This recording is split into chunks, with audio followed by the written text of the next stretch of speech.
faire des études d'art. Et puis l'art, pour moi, avait une dimension pas assez tournée vers l'autre et trop tournée vers soi.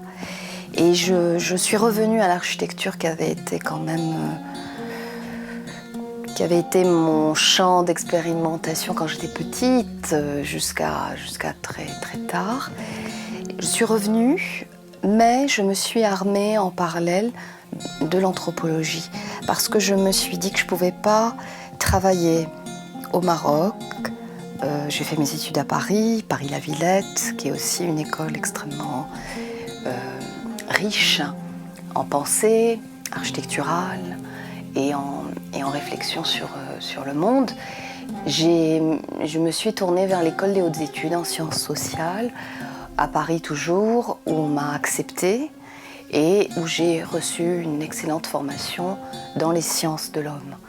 Et je pense que je n'ai jamais découpé en deux mes approches.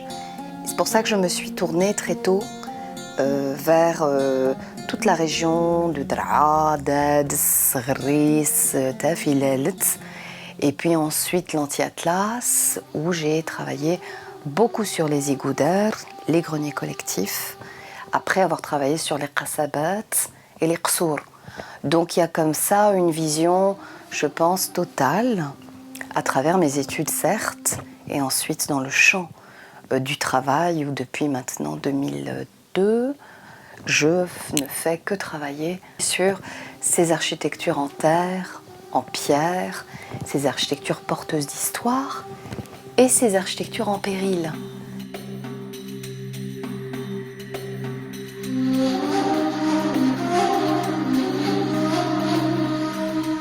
Cette demeure, elle a d'abord une histoire et elle est ensuite inscrite dans une médina qui a une histoire assez complexe, qui est extrêmement minorée et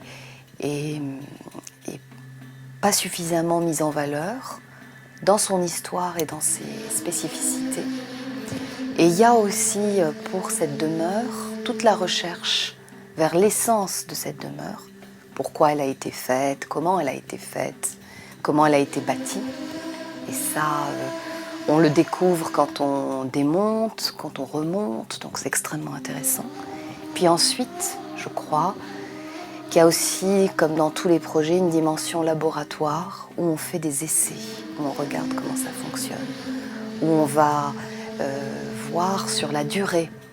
Une demeure, ça contient énormément de choses et c'est aussi un point d'arrêt, un point de recentrement, un point de repos, un lieu de vie, un lieu d'expérimentation et toute la dimension évidemment climatique, parce qu'on a pu observer sur la longue durée comment réagit la demeure. Par exemple le mrah qui est le point central, qui est le point pivot, est le lieu où va se jouer toutes les ventilations naturelles, avec des appels d'air depuis le lieu le plus froid vers les lieux les plus chauds, par des micro-lucarnes qu'on a retrouvées et dont on a essayé de retrouver aussi le cheminement climatique en bouchant, en refermant, en sculptant l'espace.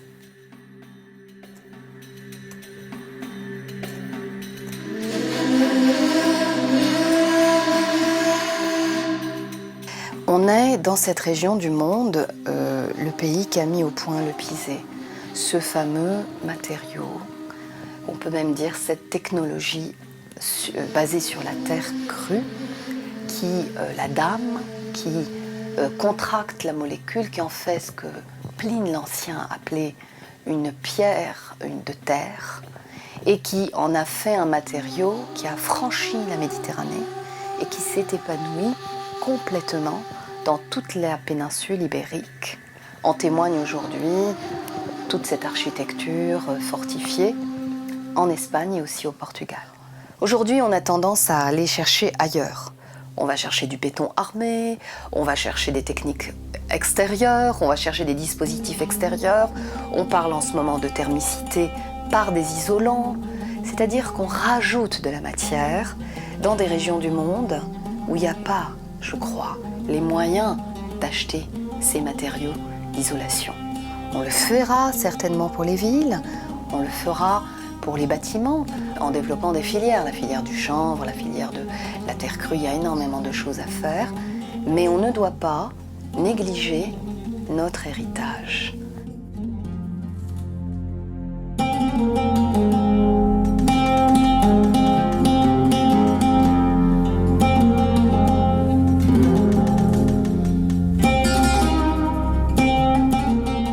Un événement de l'importance de la COP22 permet à un moment donné de faire prendre conscience à un nombre important de décideurs, mais aussi de citoyens, d'une question cruciale qui touche à l'environnement et de nous renvoyer à nous-mêmes.